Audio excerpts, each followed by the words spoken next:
Mga iba't ibang klase ng pagkain. Okra.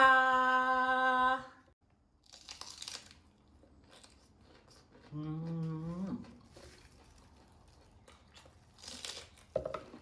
Mm.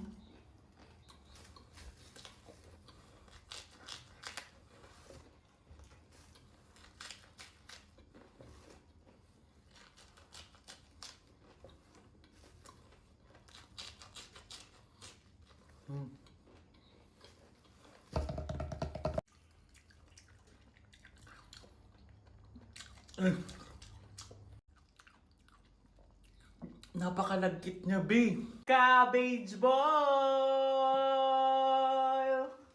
So mga inday, ko to talaga nakikita sa mga nagmumukbang diyan. Meron tayong egg, cabbage, tapos mga seasonal Ay, ever. baba! Kailangan may si Dola. Ha? Sinong Dola? Ano ba kailangan mo? Eh kasi nahirapan ako sa essay eh. Anong essay tungkol About saan? sa corruption. Ay, naku, magandang topic yon. Pero, Yeah. mahina ako sa essay. Pero, tulad ng sabi ko, si Dola. Oh. Free lang yun, be akin ng cellphone mo. Ganito lang gumawa kay Dola ng essay. Punta ka lang kay Dola, tapos search mo lang, Dola, can you make me essay about corruption? Ay.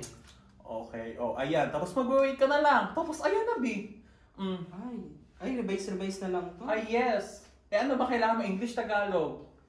More on Tagalog eh. Ay, more on Tagalog. O sige, pwede natin niyang gawing, i-edit mo lang, tapos gawin mong in Tagalog.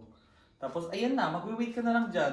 Ganun ang kadali kay Ang bilis Dola naman. Be. Yes. Ay! Ay! Yan ang ating friend na OA naman na rin. Okay na. So mga inda, ito na nga. Titikman na natin siya. Dito muna tayo sa egg.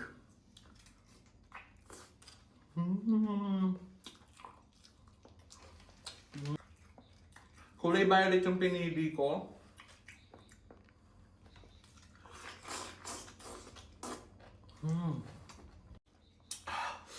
Medyo maanghang siya mga day.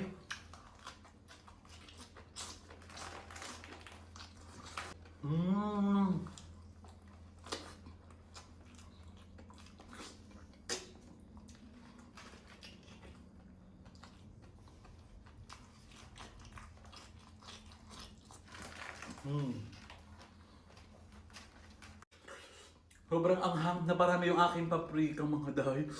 Pero sobrang sarap.